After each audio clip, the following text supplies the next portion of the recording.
kayong tumayo para sa ating panalangin? Opo! Okay, in the name of the Father, Son, and Holy Spirit. Amen! Magandang hapon mga bata!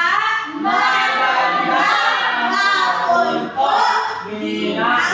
Pinipiling Angeline! Magandang hapon po! Kamag-aral! Mabuhay! Bago kayo buko, pakitapon ng mga basura ng kakalat at pakiayos ng inyong mga upuan. Maraming salamat mga bata. Ngayon, meron bang lumiban sa ating klase? Wala! Si James! Si James? Opo! Siya ay may sakit kaya siya ay wala ngayon. So maraming salamat at ako'y nagagalak na kayo'y narito para mag-aral sa panibagong aralin. Ngayon, meron ako ditong patatagan sa ating silid-aralan. Una, sumunod sa mga tuntunin at galang isa't isa. Pangalawa, Junami, pakibasa. Taas ang kanang kamay kapag mayroong katanungan o sasagot. Pangatlo, Richard. Magpag-aralan ng mabuti ang leksyon at makinig sa guro. At pang-apat, Renier. Alagaan ang aking silid-aralan. At ang pang-lima, gamitin ang oras na Tama! Naunawaan naman ba ang ating patakaran sa silid-aralan? Mabuti naman kung ganon. Ngayon, pumunta tayo sa ating pagbabalik-aral ang ating bilang magbabalik na ang ating aralin ng nakarang araw. Sino nakaalala ng ating mission? Jonami. Ito po ay tungkol sa elementong visual. Mahusay, ito ay tungkol sa elementong visual. Visual. Ngayon, kapag sinabing elementong visual, ano ibig sabihin nito? Ako po! Tandang-tandang ba po, ito ay ang mga patahan ng mga presentasyon ng mga ideya na ginagamit upang may parating ang mensahe tungkol sa mas malawak na datos para ang mabilis pa po at mabisa ang impormasyon. Mahusay, Richard. Ngayon, sino makapagbibigay ng tatlong uri ng elementong visual? Jonami.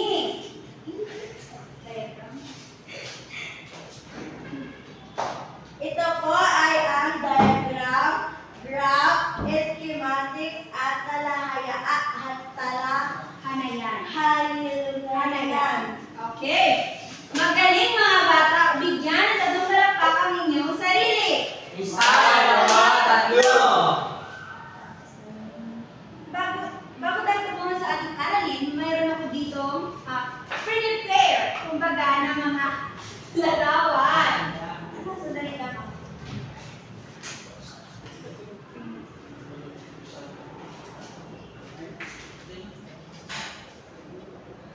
Okay, meron akong tatlong larawan na ipapakita sa inyo. Ang ibig ko lamang na gawin ninyo ay tingnan nito at sabihin kung ano ang inyong opinion. Naunawaan ba? Okay, sa unang larawan. Ano ang nakikita ninyo sa larawan ito? Richard. Bawal maglakad! Tumayo. Bawal? Maglakad! Okay, pwede. Ano ba? Tuloy. Bawal tumawid. Bawal tumawid. Okay, ang inyong mga sagutan ay tama. Pero nakakita na ba kayo ng larawang ito? Opo! Saan ito madalas nakikita? Lawrence? Sa kalsada po, ma'am. Mahusay. Nakikita ito sa kalsada. Ngayon, ano ibig sabihin or layunin ng larawang ito? Layunin na makapagbibigay na Impormasyon! Richard. Layunin nito upang mabiswan ang mga tao at magbigay ng mga tao sa publiko Makapagbibigay ng na impormasyon. Okay, mahusay, Richard. Kapag kayo nakakita na larawang ito, masasabi ninyo na or tumatag sa isip ninyo na bawal dumaan sa daanan ito dahil maaari kayo Lalo na kung ikaw ang naitim na tao. okay, mahusay. Ngayon dito tayo sa pangalawang larawan. Ano pinapakita ng larawang ito? Ma'am, Richard. nawawala yung balahibong aso. Mabalahibong aso. Ang Richard. Sana naman ito kadalasan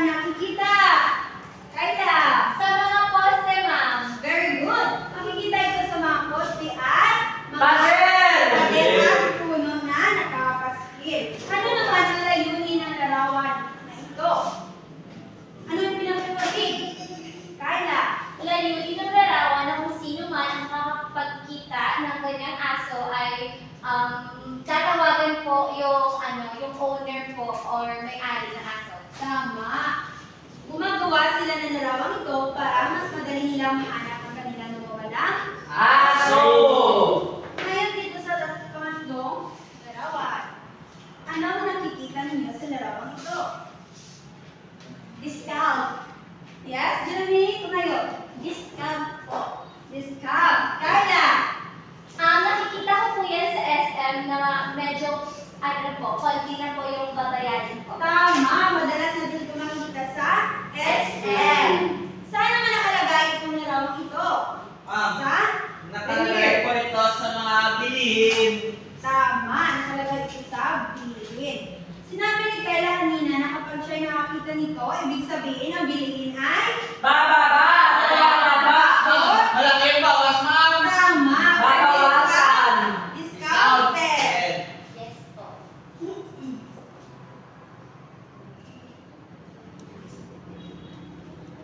Ngayon, magkakaroon tayo ng pangkatang gawain. Kayo ay hatiin ko sa tatlong pangkat. 1, 2, 3, 4, 5, 6. Tatlo. Renier, maaari ka ba lumipat dito? Apo. Ilan po ang bilang ng aming grupo, ma'am? Sandali lang, ma'am. 1. Bawal maglakad. Okay. Group 1. Unang pangkat, si Lloyd at saka si Kayla. Pangalawang pangkat, si Renier at si Lawrence. At pangatlong pangkat naman si Junami at Richard. Kala ko punod po ako. Dito ka. Tatlong pangkat ang nais natin dito sa aktibidad na ito. Thank you, ma'am. Ma'am, si Angel, ma'am, tawa na yung tawa. Dito namin, ma'am. Ano nga nakasabi dito sa ating patakaran? Huwag tumawa. Huwag tumawa kayo. Kedo ang panuto makinig. Kayo ay hatiin ko sa tatlong pangkat. Pero bago yan, mayroon ako dito isang tula. Babasahin natin ito ng sabay. Sabay! Paborito ko po yan.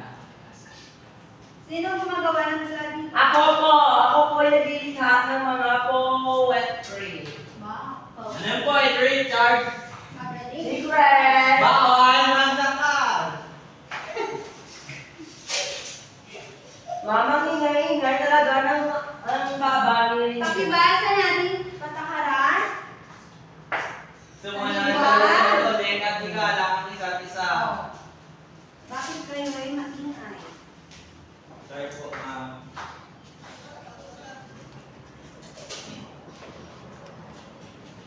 Handa na ba bumasa ang lahat? Oh! O basahin mo na ang pamagat. Inang talikasan! Isinulat ni Heinrich sa libro. Ang inang talikasan, likas na kayamanan. Tulad ng isang gintlong, dapat natin ingatan. Pagkamali natin, dapat ang talagahan. Upang ang salitahin, ito'y pakilabangan.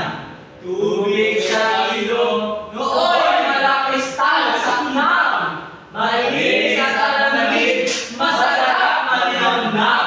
Ukay sarap pakinggan, kundi ng kabubuatan. Tila isang musika, maaaring sabayan. Ang naahog sa paligid, sa pagkitang bulaklak. Gaya ng talas sa langit, nadudulot ng galak. Talampas, bundok, burol, karapang luntihan. Singganda ng diwata, kalinagi ay kaatan. Mahusay. Ngayon mga bata, ano nga ulit ang pamagat ng tula kung yung binasa? Inang Ano yung talikasan. sagot? Anong gagawin? Itaaran here. Inang kalikasan. Tama, tungkol sa inang kalikasan. Ngayon, anong naramdaman ninyo habang kayo'y nagbabasa ng tula ito?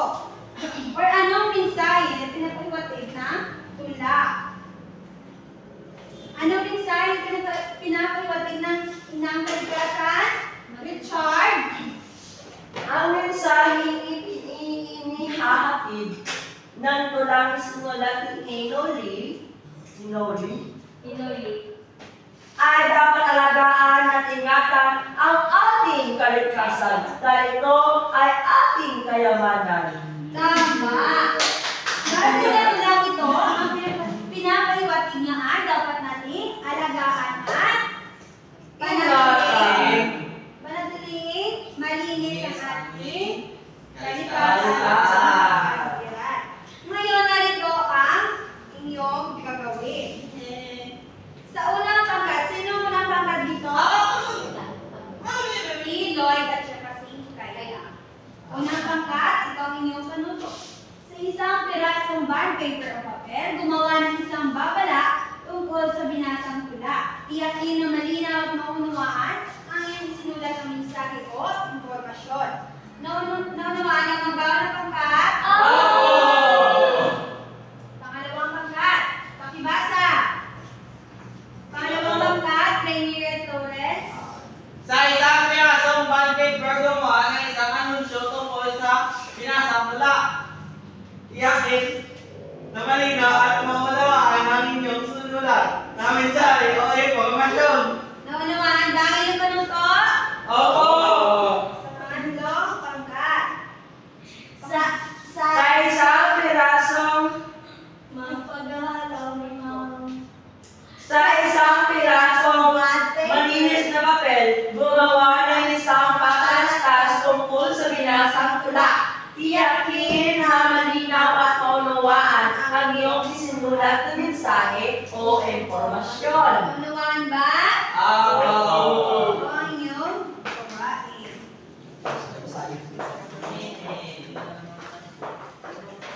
Mami ko po ba, mamaya aming ipipresenta sa harap. Sandali lang, Richard.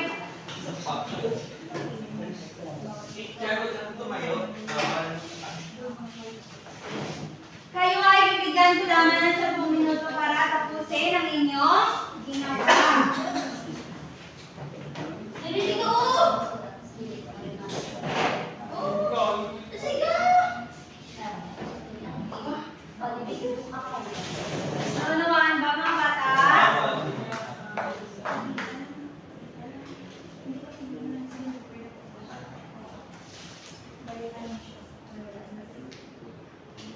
Wala.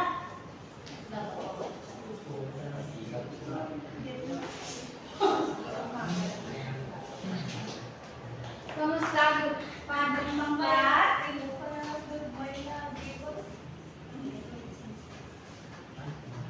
Tiyakin na malinaw at maunawaan ang inyong sinulat ng mensahe o impormasyon.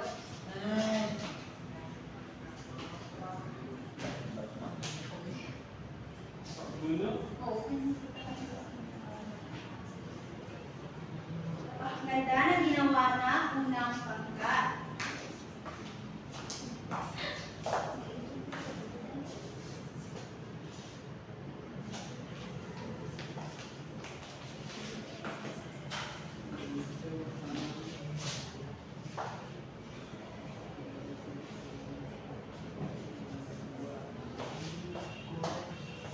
Pagkatapos niyan, ay pumili kayo ng inyong magprepresenta sa harap.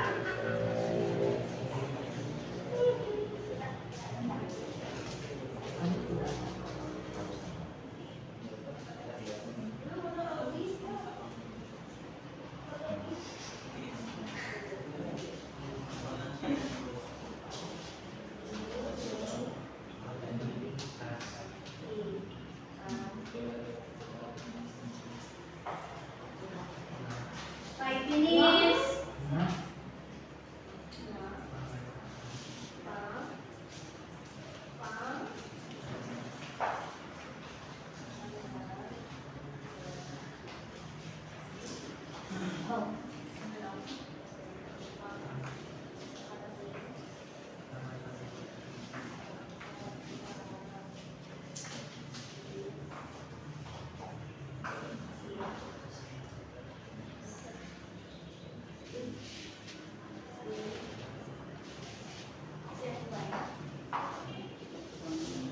Tapos na ba?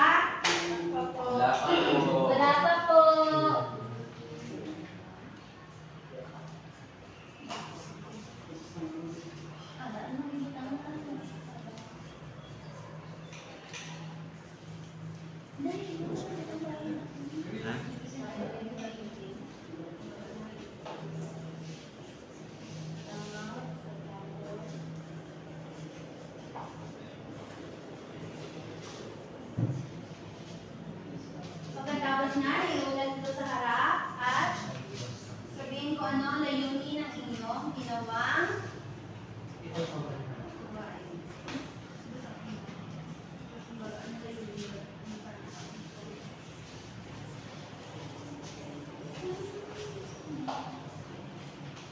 2 minutes left.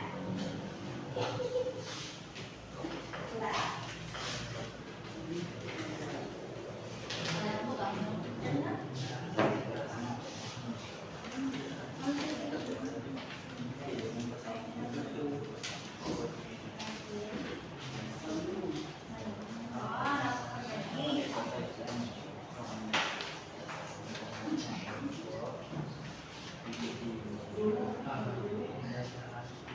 Sino tapos na? Amen! Wow, mahusay group 2. Bagal-bagal yun. How about, or kumusta naman dito ang Tapos na, ma'am. Kayo maglakad-lakad, bawal maglakad.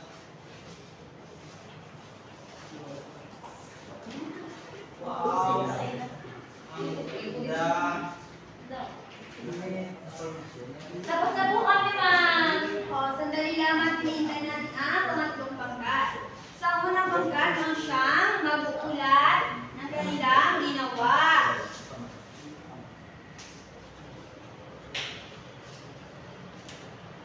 Iyong iulat kung ano yung ginawa at ano ang layunin nito.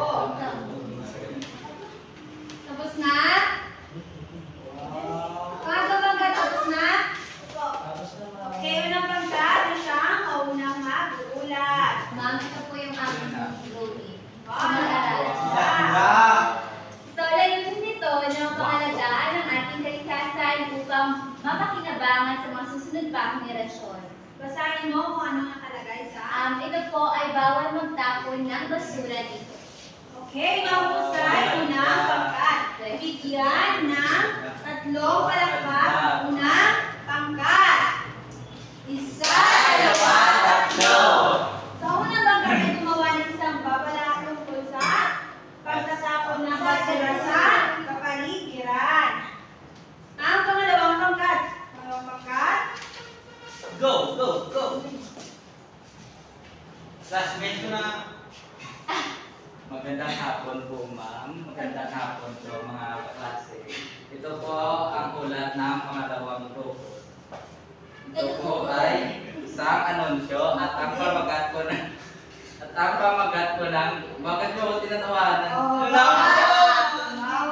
Pinig mo, bata!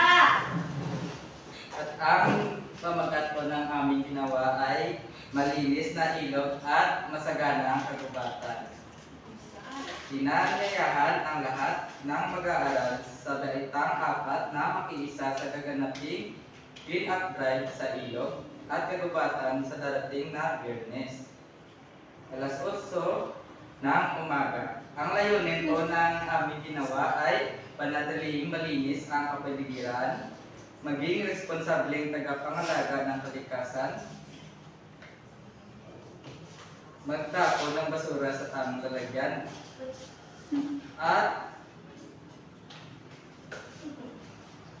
at linisin ang kumakalat sa paligid. Ay, magaling! Pangalawang pangkat. Ito po. Lawrence, pakilan yung ginawa. Napakahusay ng inyong ginawang anunsyo. Kayo'y gumawa ng isang anunsyo na siyang naghihikayat na bawat tao ay magkakaroon kayo sa inyong barangay ng clean up drive. Ang layunin ay mapanatiling malinis ang inyong kapaligiran. Mahusay group 2, bigyan ng 5 palakpak ang group 2 para ang pangalawang pangkat. Ang pangatlong pangkat naman.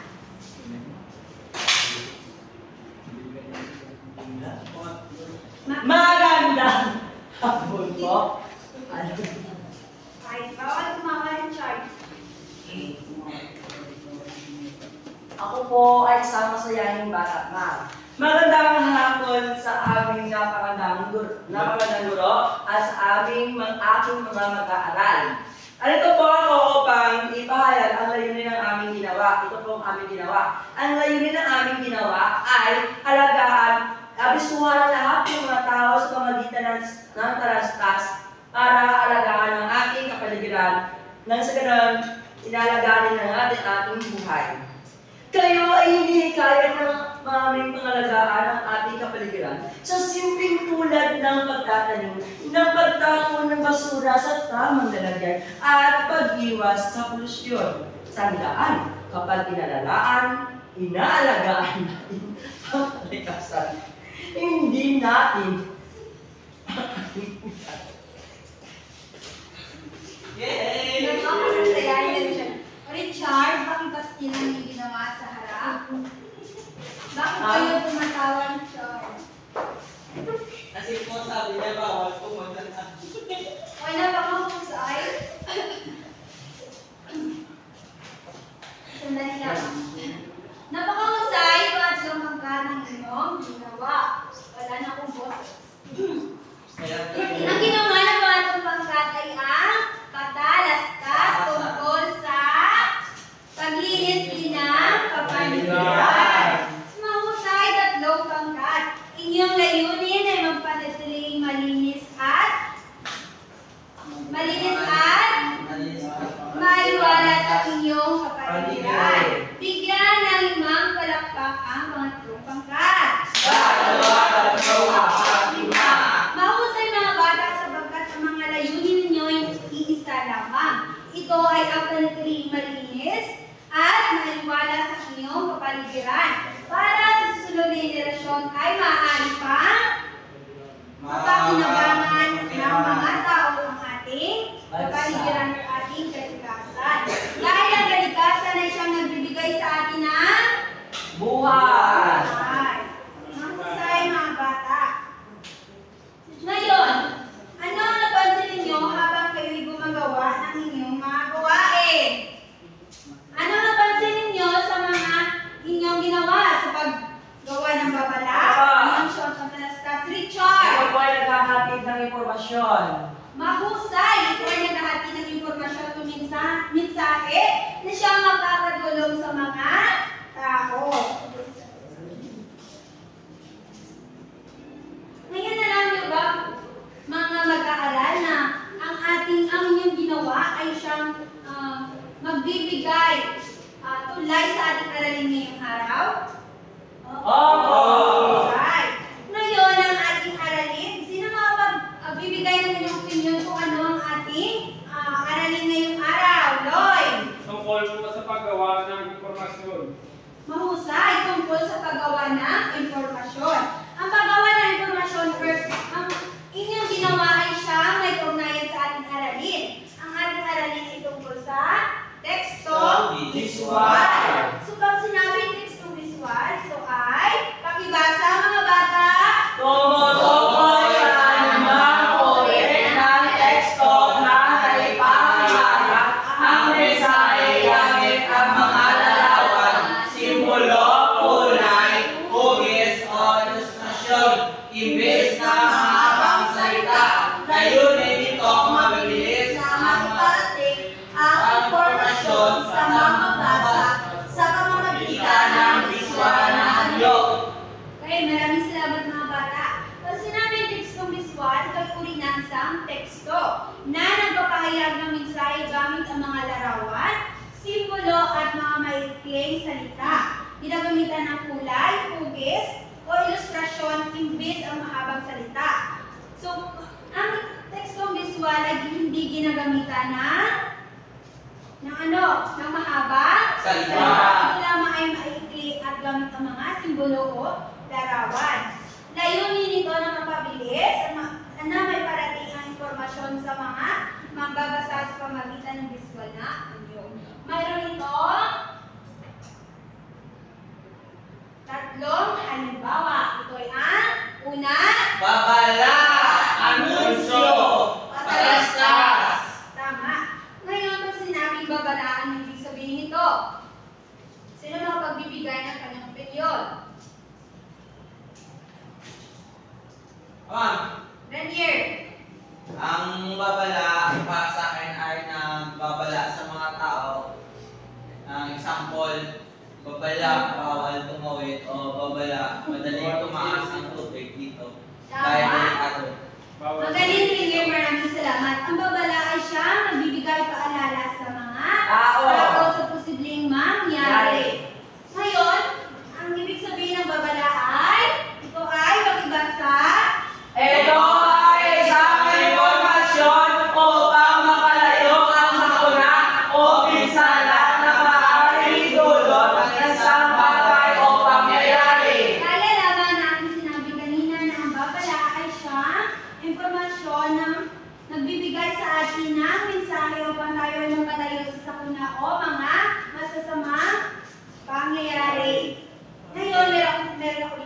halimbawa ng babala. Ito, anong nakikita ninyo sa larawan? Mga ulo ng bato. Sinabi dito na babala, nahuhulog ang bato. So, ibig sabihin kayo ay bawal na umahan or tumawid sa daanan ito dahil maaari kayo ay mahulugan ng Bato. at saka No smoking. no smoking po, Bawal bawal. manigarilyo. Ano nakita niyo sa lawan meron? Uso. Simbolo. Simbolo. Ang nakakita kayo dito sa publiko o saan, ito ay sinasabi na Hindi pwede manigarilyo. tama. Nakakita na ba kayo ng ganitong simbolo? Opo. Okay. Masinaw naman kung ganon.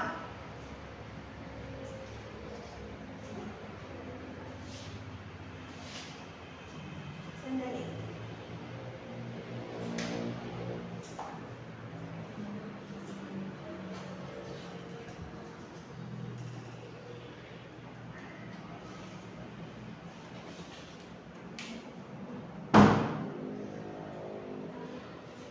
Lumako na. Nagam na maalam ba mga bata yung babala?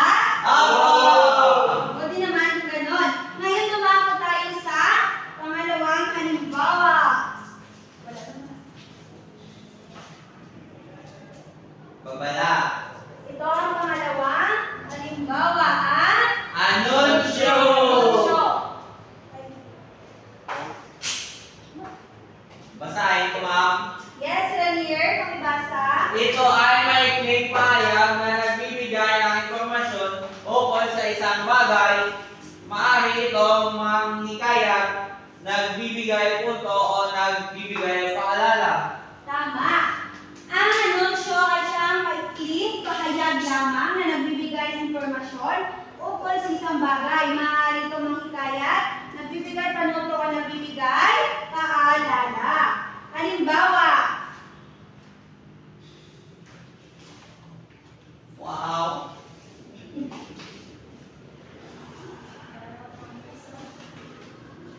ito, anunsyo.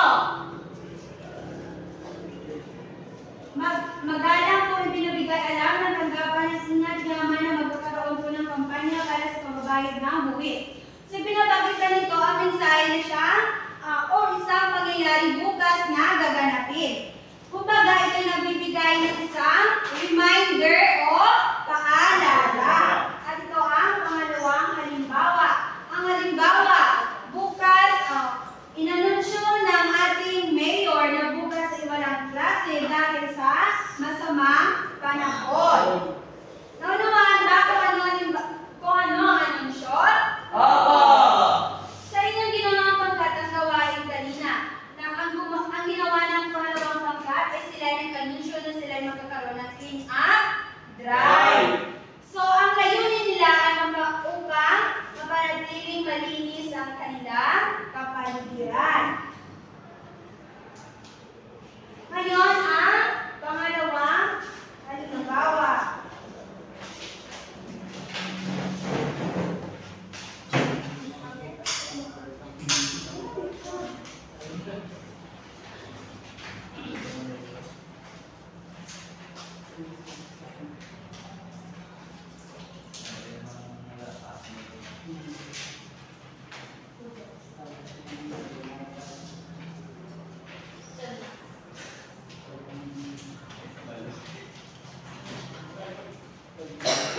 Patalastas.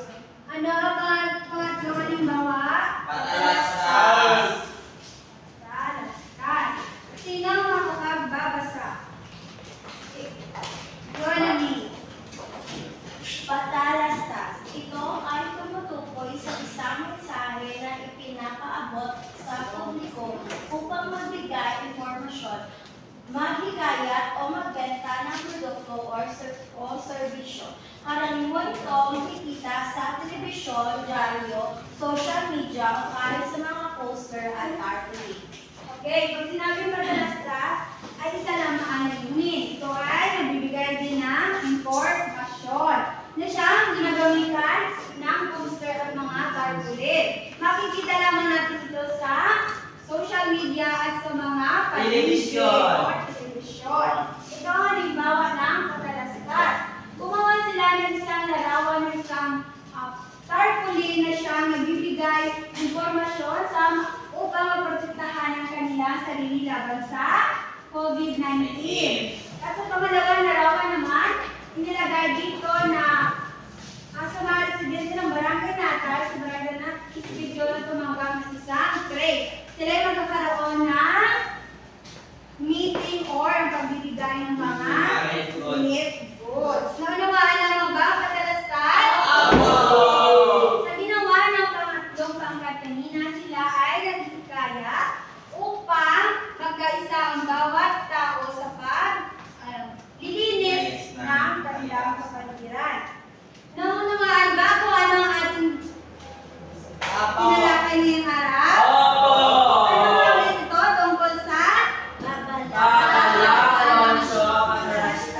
Ito ay mga halimbawa na Express. ito ang visual.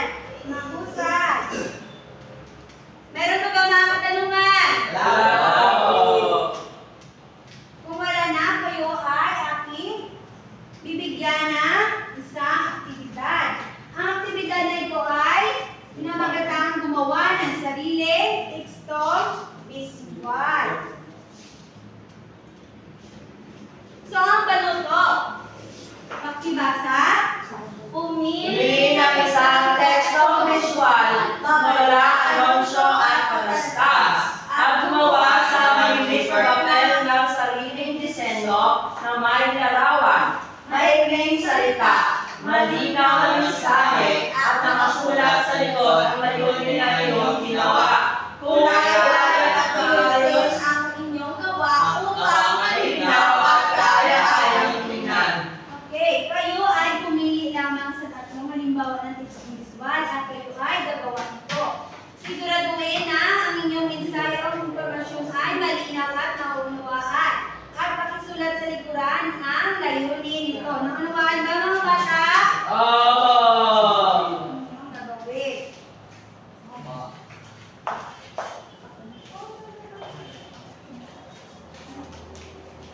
Kayo ay bibigyan ko ng 10 minuto sa paggawa nito. Ito ang inyong breaks na magiging gabay sa paggawa. Tapos na po ako. Okay, Richard, pasa na ang inyong ginawa.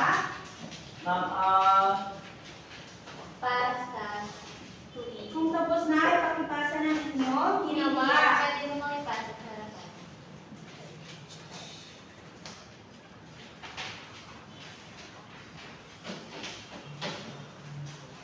Tapos na? Apo. Magaling mga bata. At iyak na maintindihan at naunawain niyo ang ating aralin. Ang inyong ginawa ba ay makakatulong or nakapagbibigay ng informasyon? Buti naman kung ganon.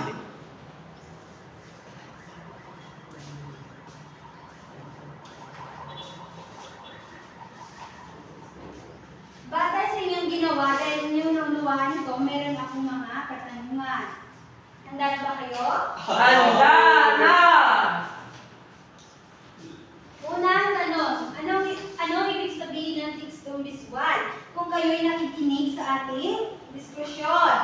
Renier. Ang tekstong visual ay gumagamit ng larawan o simbolo at salita upang magbigay ng malinaw na impormasyon o mensahe sa mga tao.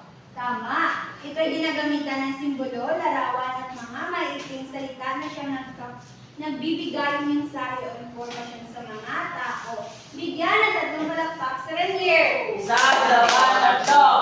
Pangatlo, pangalawang tanong. Sa anong paraan naman mapapalaganap ang pagbibigay impormasyon at mensahe sa mga tao? Ako po. Richard. Sa pamagitan ng paggawa ng babala, pag-anunsyo at paggawa ng pagkalastas na malayuning magbigay ng impormasyon, paalala o mga paanyaya sa publiko. Tama. Bigyan ng tatlong palakpak si Richard. Isa, dalawa, tatlo. Pangatlong tanong. Ano naman ang pinagkaiba ng tatlong halimbawa ng tekstong visual? Kayla, ang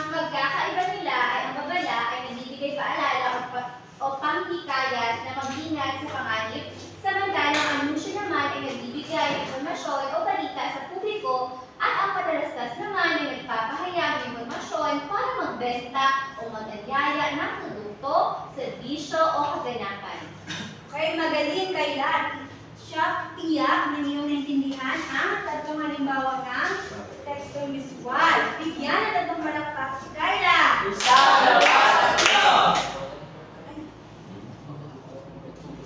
Pang-apat na tanong.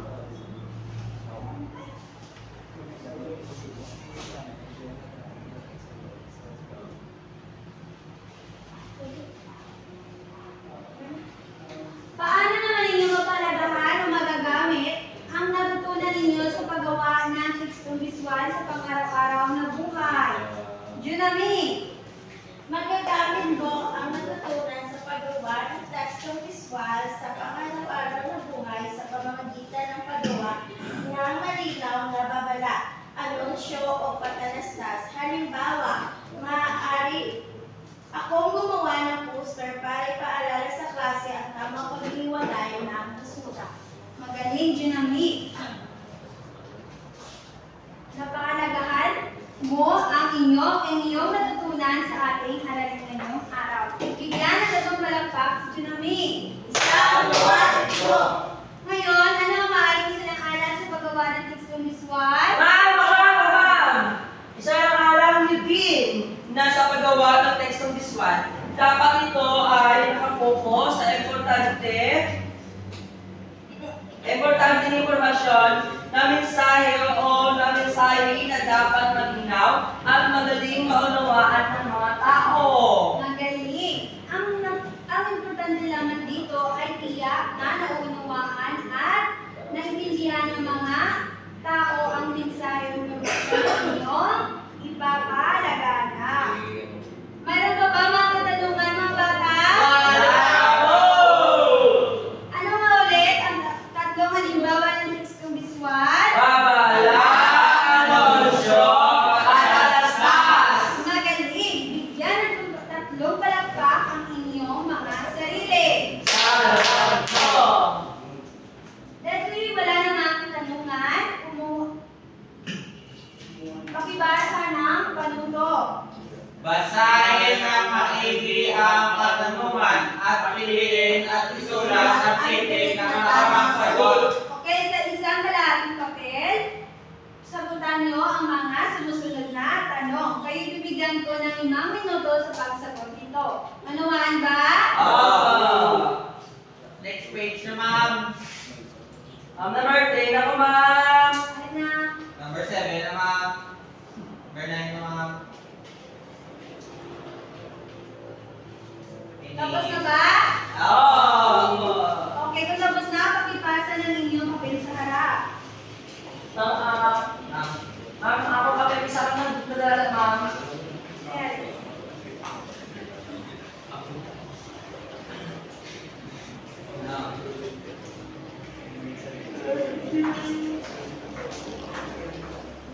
Sino nakakuha ng perfect score? Ako. Okay, magaling. Ngayon sa inyong takdang aralin, pakibasa ng inyong panutor ng panuto.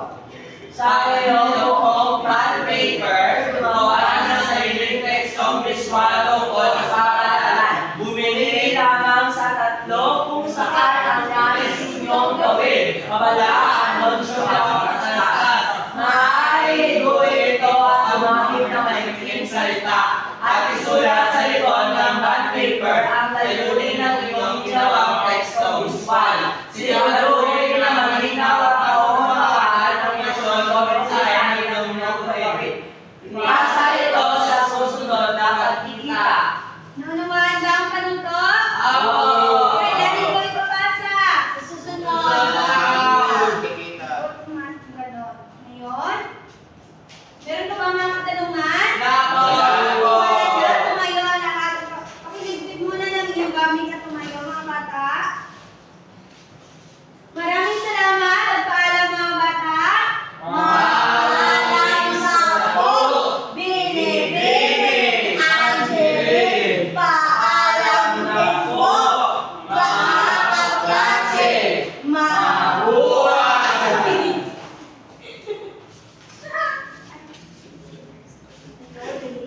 See you.